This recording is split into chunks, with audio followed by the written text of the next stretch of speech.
welcome to the Transatlantic Sports Show. Here we go.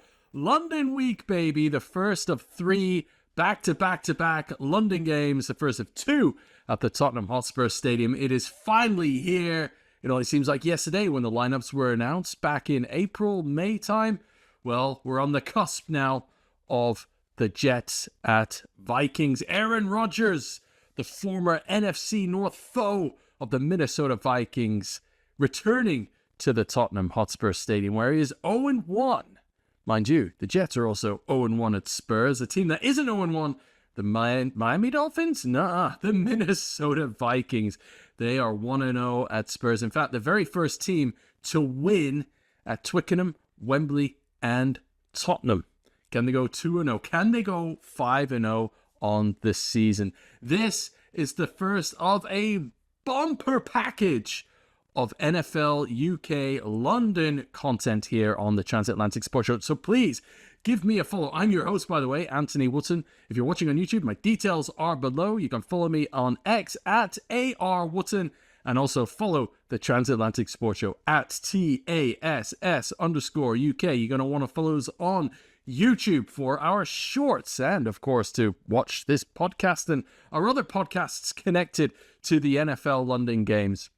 You're going to want to follow us on Instagram for the video content that we're going to be providing you. We've got some exclusive interviews coming up this weekend for the London games. And of course, we are at those games at Tottenham, getting interviews from the locker rooms, press conferences, speaking to fans outside. You name it, we've got it covered on the Transatlantic Sports Show. And then please follow us on your podcast provider as well, because we have an audio-only podcast which reflects each and every game. And our aim is to deliver those to your podcast provider so you can listen to it either late on Sunday night or on your commute or whatever you're doing Monday morning and you want to reflect on Jets versus Vikings.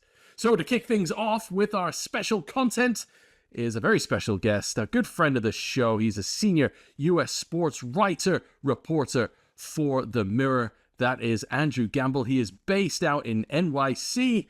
He's been covering the New York Jets throughout the offseason. In fact, he was then up to Minnesota in week 2 for the Vikings win over the San Francisco 49ers. So who better to preview this mouth-watering matchup, the revenge game for Sam Darnold. So let's get to it, shall we? Here is my interview with Andrew Gamble. Delighted to say that joining me now is good friend of the show, Andrew Gamble, senior writer, U.S. sports writer for The Mirror.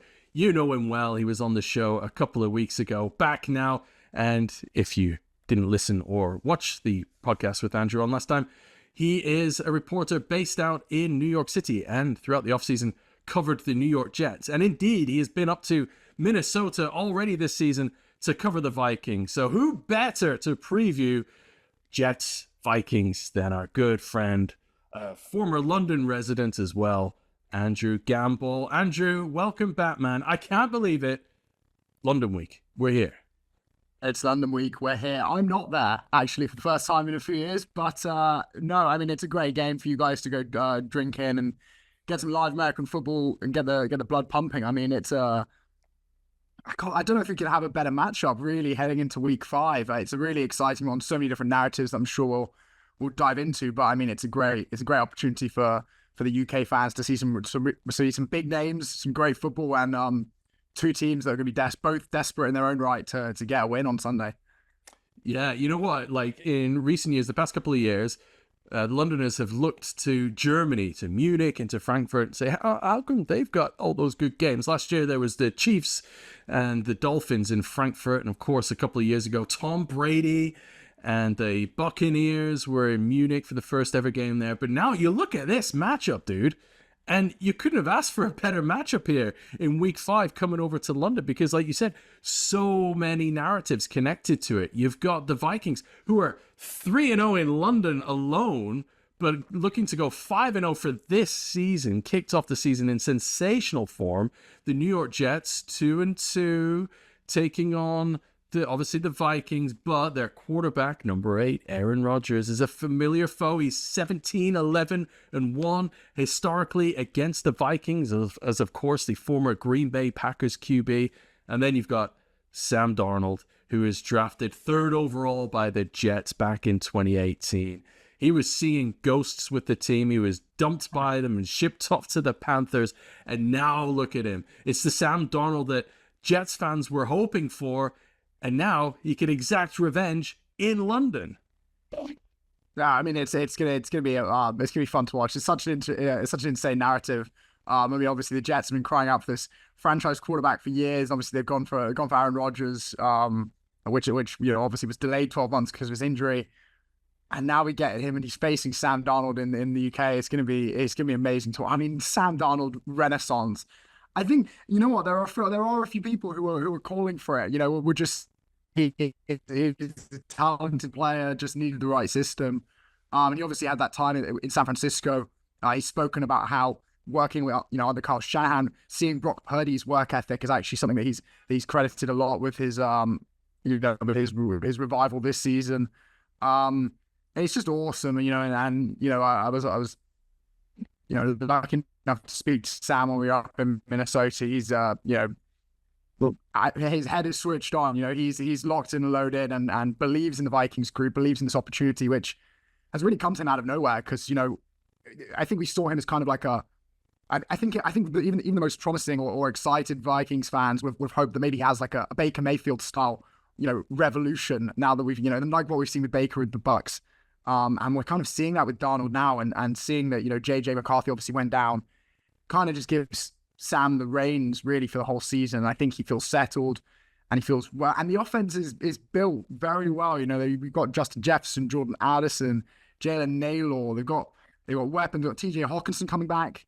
I think they've got another former Packers guy, former Rodgers guy in Robert Tonyan, the tight end. So, and then they've got Aaron Jones. So of course, Aaron Rodgers knows very well. So they've got a great offense, and that offensive line, I think, as well, is really slept on. I think they are fantastic at keeping Darnold upright. I mean, Christian Dowsall, left tackle, is sublime. So I think it's a perfect system really for Darnold to settle into. And of course, Kevin O'Connell, I think I read something about his record in the NFL is something ludicrous. He's off to a historical start in terms of his winning percentage so young in his career. So I mean, it's amazing. This Vikings team, I'm not sure how many people had them at 4-0 heading into London, but here we are. Here we are indeed, yeah. And you know what? You look at Justin Jefferson, he's scored touchdowns in each of his last 5 games. There's only 3 Vikings players who have scored touchdowns in 6 consecutive games. So, that's a record that he's going to be looking at, hopefully equaling and then breaking next week. Well, they're on a bye, aren't they, next week? But, but come week 7. So you've got the Justin Jefferson story. He's actually lights out. I don't know about you, but he's got to be up there in the MVP conversation, right? I mean, I think so. I think it's funny. I think the MVP race, we're obviously at that time of the season where it's so open. There's so many different players that you can have chuck in there. But I feel like quarterback play hasn't been, the biggest names have all had a little bit of a blip already. I've already stuttered a little bit. So I'd say, I mean, you're looking at some of those skill position players who are balling out. There are a few running backs who I think you could argue are in the equation as well. I think, but Justin Jefferson is sublime. And I think, again, it's cool because obviously the Vikings have that, the UK market as as one of their kind of home territories. And I think getting to see Justin Jefferson every few years, I think is a blessing really. Because I mean, obviously he scored 2 years ago against the Saints. He certainly had gritty, didn't he? He did. He certainly had a big play. I remember towards the end where they had the field goal. He had that big catch to move down the field. And I think seeing him again, I think it's just fantastic. He's awesome to watch. I mean, obviously, I was up there for the San Francisco game, so saw him do the big 97-yarder. Yeah, unbelievable. He's fantastic to watch. I mean, honestly, the London fans, you've got to get into your seats early because you've got to see him doing his warm-ups where he does the Odell Beckham style one-handed grabs for fun. I think in a few years we'll be calling them the Justin Jefferson grabs. They are insane, the way he hauls them in effortlessly. So it's definitely a pre-game thing to watch out for.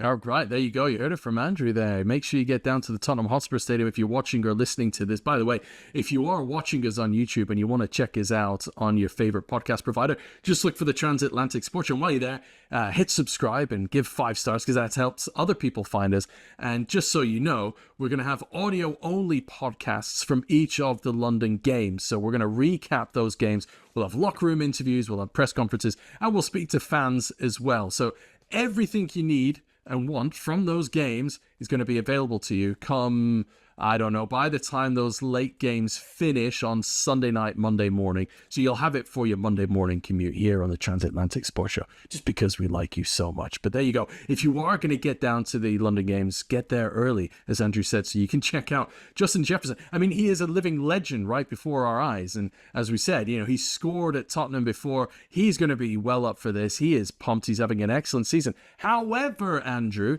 he is coming up against the New York Jets defense that has only given up 512 net passing yards this season, which is the second best in the whole historical franchise history.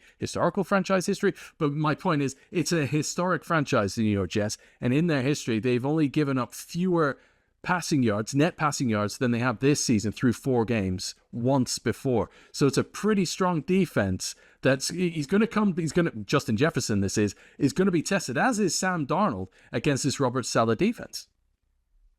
100%. I mean, that I was there again. I was there on Thursday Night Football for the Jets against the Patriots, and it was tough to watch. The Jacoby Brissett was getting hit from all angles. I don't know if he was seeing ghosts, he was feeling ghosts, or at least, I mean, ghosts, they're not really physical presence, are they? But I guess if you could feel ghosts, he certainly did. I mean, he was getting hit from all angles, different guys getting to him at all times. I think he got sacked 7 times.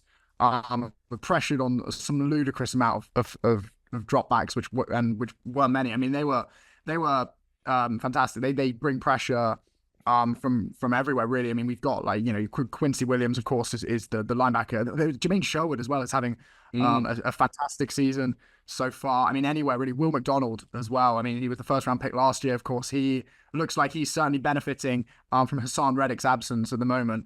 And so that Jets defense, they're solid. But I mean, I think we all kind of expected the Jets defense to be good. I mean, obviously last year they kind of dragged that team, not into contention, but kind of kept them going for longer in the season. I think people would have thought when Aaron Rodgers went down.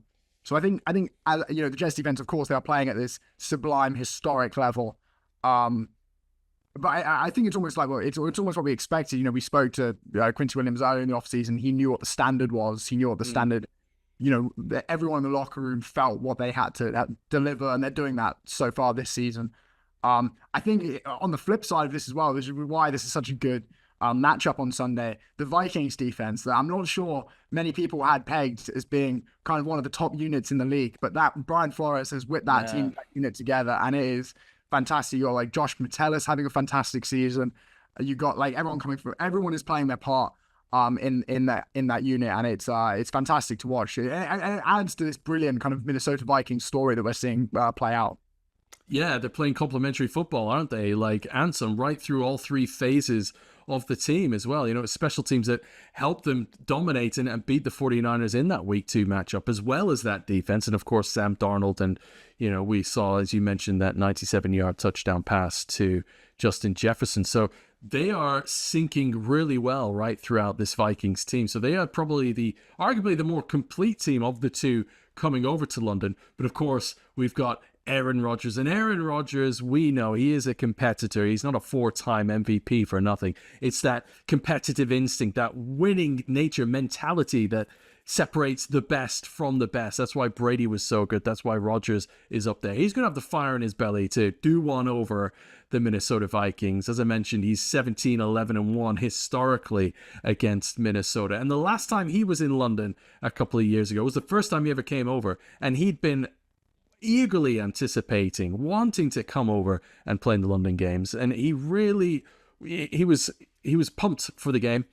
He didn't win that game. They lost, the Packers, to the New York Giants. But he soaked up every second of his visit over to London. But that's going to hurt that he is 0-1 in London. He's going to want to put on a show. You just know he's that kind of person, isn't he? That he's going to want to get that victory in London. So you've got that added on top of this historical rivalry with the Vikings. Yeah, and I think he'll be, he'll be even more ready for the game on Sunday as well. Yeah. We say this, obviously these guys are professionals, they're ready for every Sunday, but he'll be even more pumped up for this London occasion against the Vikings. Because as well, remember, the Jets, of course, they struggled last week offensively against the Broncos. What do good teams do when they have bad games? They want to turn the page and blow out the next opponent, right? That's the mindset. So they obviously had a difficult week against Denver on Sunday, and they'll be looking to get firing, I think, on all cylinders for sure. I mean, it's been an interesting season so far for the Jets offense. I think Rodgers has looked good in moments, in quite a few moments, but I think he is still kind of easing his way back in. The tempo, the play calling and whatnot. And then I think it's the Garrett Wilson question. I think that is intriguing, because obviously he's only put up just under 200 yards through 4 games, and 1 touchdown on the season. So again against New England Patriots. So the key would be getting him firing. Obviously, that offensive line, having the run for Rodgers in the passing game, of course. But I mean, his connection with Allen Lazard has looked good so far. Yeah. You can tell those two played together in Green Bay. So I'm sure we'll see that on Sunday as well. If the weather's dry, then we'll see Breece Hall, I'm sure, having a good outing and not fumbling the ball in wet conditions. Well, only time will tell. But the way that, JP Mason and the 49ers managed to run the ball against the Jets back in week 1, I just get this feeling it could be a big Aaron Jones day. So if you're a fantasy owner or if you're a gambling person, I would bet on the over in whatever the rushing yards are for Aaron Jones in this matchup on Sunday. Of course, the Vikings, as I said, are 3-0 in London. They were the first team to win at Wembley, at Twickenham, and at Tottenham. And that is a big deal. In fact, you can read about some of those games that I mentioned there in Andrew's book, The Special Relationship. So check it out on Amazon. It's a fantastic read, and it breaks down all those games, all the historical NFL London games, and it goes back even further. But, if you wanted to recap and relive some of those games from the past, dating back from 2007 right on, then please check it out. Andrew Gamble's book. It is The Special Relationship. You can find it on Amazon. But let's just go back to the game in 2022 at the Tottenham Hotspur Stadium. It was the double doink game against the New Orleans Saints. The Vikings won that. And afterwards, I spoke to Adam Thielen, the then Vikings wide receiver, and brought up that they were the first team to win at those 3 London stadiums, and asked him if it meant anything. And this is exactly what he said. Heck yeah, that means a lot to me. I got to see all 3 stadiums. My first year I was on practice squad, so I didn't play, but it always feels good to come over here and get a victory. And again, what a great fan base. What a great venue. All 3 have been awesome. So it's been cool to see the different ones. I'm glad that we played in a different one, because it is fun to see the different venues and just to get a victory.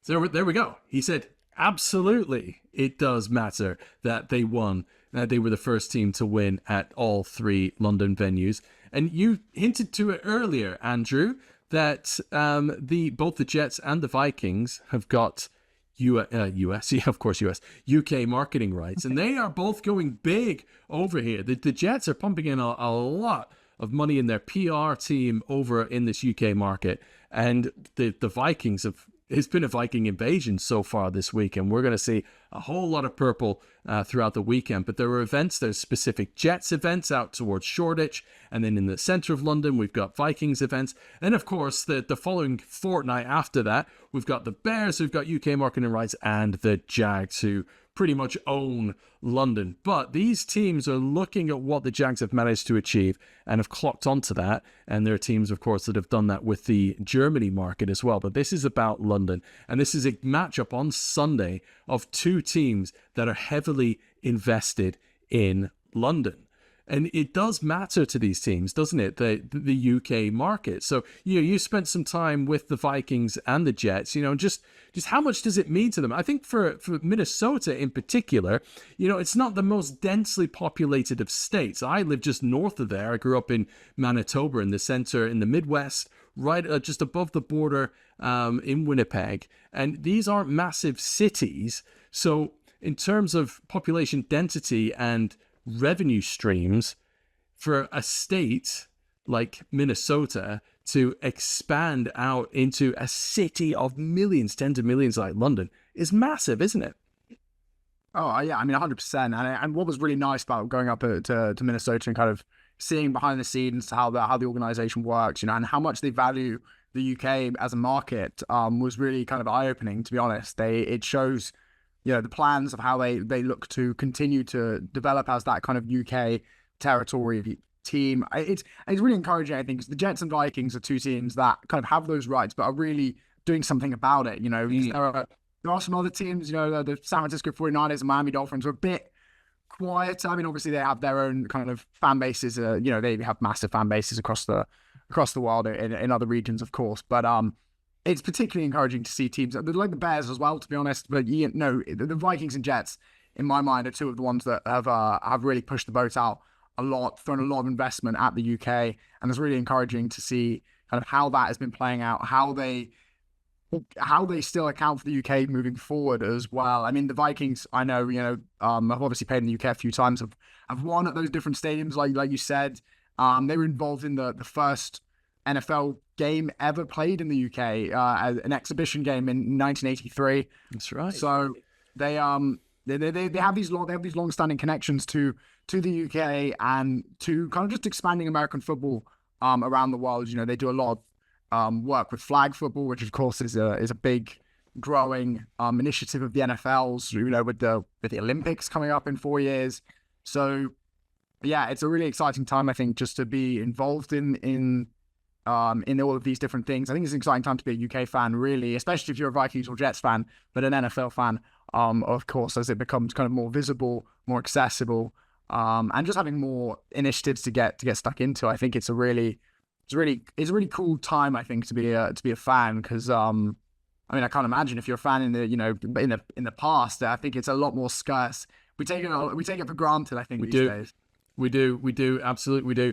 I did a talk at the Henley Literary Festival just last weekend talking about my book, The Greatest American Football Story That Has Never Been Told, and reflected historically on, that period of, the 80s where it was a cult following, in the 90s when it started growing, and, people, basically you're beholden to the networks, Channel 4, and whatever game that they had selected. So let's say you were a Jets or a Vikings fan, and your game wasn't on the schedule for that week for Channel 4. You had to wait until Tuesday to find out the result, essentially, for those, because there was no internet, and unless you had long wave radio and you could pick up the Forces radio network, chances are you weren't going to understand it, or you weren't going to know the results of your team. Whereas now, thanks to this digital age, we can consume things straight away, instantaneously. We've got the games on Sky Sports. These games are on ITV. And there is the Game Pass. So you can follow your team 24/7 over here now, which has also helped to the expansion and the growth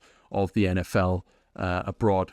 Andrew Gamble, you are the senior writer for The Mirror. Sadly, you're not going to be at the London games, but don't feel sorry for him, ladies and gentlemen, because he's living out in New York and he's going to have plenty of opportunities to get to MetLife and follow and report on the Jets and the Giants, and who knows, maybe even the New York Yankees, now that they're into the playoffs. You can get yourself up to Yankee Stadium. But before you go, Andrew, it would be rude not to ask for your quick prediction for Jets-Vikings at Tottenham, Week 5, 9:30 a.m. Eastern.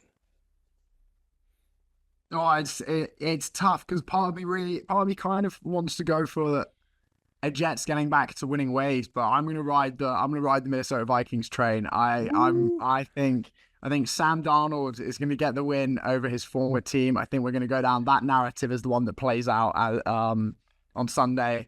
Yeah, give me Justin Jefferson, give me Sam Darnold, give me the Minnesota Vikings defense to have another big day. I think they'll come away with the win. They'll be 5-0. Who'd have thunk it? Let's go. 5-0, man. Okay, I'm going on the other side, I'm going for the Jets just because of the Aaron Rodgers factor, and I just think he's going to have that fire in his belly. And like I said earlier, I think it matters to him that he lost in London last time he was here, and also it's the Minnesota Vikings. And I think that defense can get to Sam Darnold. I think the Jets will struggle defensively against Aaron Jones in the run game, the ground game from the Vikings. But look, it's an intriguing matchup. I'm so pumped and excited for it. I can't wait, and I hope you guys can't wait either. But Andrew, look, enjoy breakfast and watching NFL early in the morning out there, and hopefully we'll hook up again soon. Yes, thanks for having me again. I look forward to it. Enjoy the game on Sunday. And there he goes, my good friend Andrew Gamble, living it out in New York City. Ironic that the New York Jets, the team that he covers, is over here in London. He only just left London earlier this year. Right, well, keep it here with the Transatlantic Sports Show. Make sure you follow us on social media at TASS_UK for a whole plethora of NFL London content. If you want it, you got it. We've got you back. We've got you covered. Audio-only podcasts reflecting from the games. Loads of video content from around the events in London and, of course, those games as well. So please give us a follow at TASS_UK. Tell your friends about the Transatlantic Sports. You can follow me on social media at ARWootton. We'll be back on Sunday with our audio-only podcast, but also check us out on YouTube. Subscribe on YouTube for the YouTube Shorts content and other video content to boot. We've got some exclusive interviews with some Minnesota Vikings legends coming up this weekend that you're going to want to check out either on Instagram or YouTube at TASS_ is where it's at. Right. Enjoy the action if you're going to the games. Hopefully we can hook up and have a chat and we'll get you on the podcast. And in the meantime,